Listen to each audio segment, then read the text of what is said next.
اور ایک روایت میں الفاظ ہیں وہ احسن منک لم تر قط عین، اے محمد آپ سے زیادہ حسین و جمیل کسی آنکھ نے کبھی دیکھا ہی نہیں ہے. صرف میری آنکھ نہیں، کائنات انسانی کی کسی آنکھ نے نہیں دیکھا. نہ چشم فلک نے دیکھا ہے، نہ زمین کی وسعت نے دیکھا ہے، نہ دریاؤں کی روانیوں کی اس کی خبر ہے، نہ آبشاروں کو حسن جانتا ہے. جو حسن و جمال آپ کو دیا ہے اے محمد، ایسا حسن و جمال کسی آنکھ نے دیکھا ہی نہیں. وَأَجْمَلَ مِنْكَ لَمْ تَلِدِ النِّسَاءُ، اے محمد آپ سے زیادہ خوبصورت کسی ماں نے کبھی جنا ہی نہیں. اتنے خوبصورت.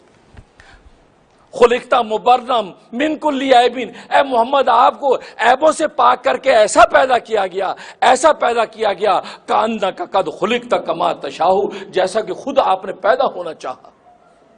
آپ کہتے چلے گئے، مصور تصویر بناتا چلا گیا. آپ نے کہا میرے ہونٹ ایسے بنا دے، مصور نے ویسے بنا دیے. آپ نے کہا میری آنکھوں کا حسن ایسا ہو، ویسا دے دیا. آپ نے کہا میری کان کا حسن ایسا ہو، ویسا دے دیا. ایک ایک اشارہ ابرو گویا کہ تصویر خود مصور کو کہتی چلی جاتی ہے اور مصور تصویر کھینچتا چلا جاتا. تو اس حسن و جمال کا کیا عالم ہوگا.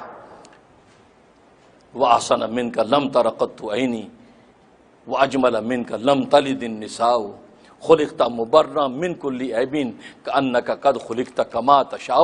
ایسا حسین و جمیل پیدا کیا.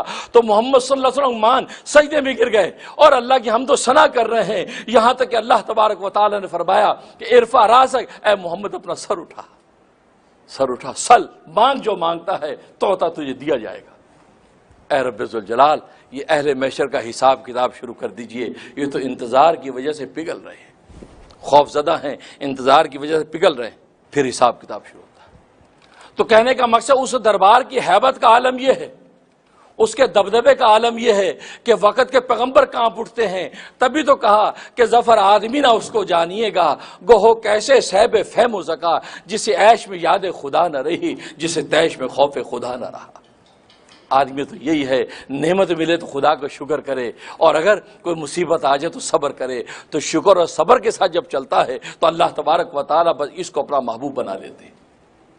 ویڈیو کے نیچے سبسکرائب کے بٹن پہ کلک کریں، بیل کے آئیکن پہ کلک کیجئے تاکہ ہر نئی ویڈیو کی نوٹیفیکیشن آپ کو مل جائے.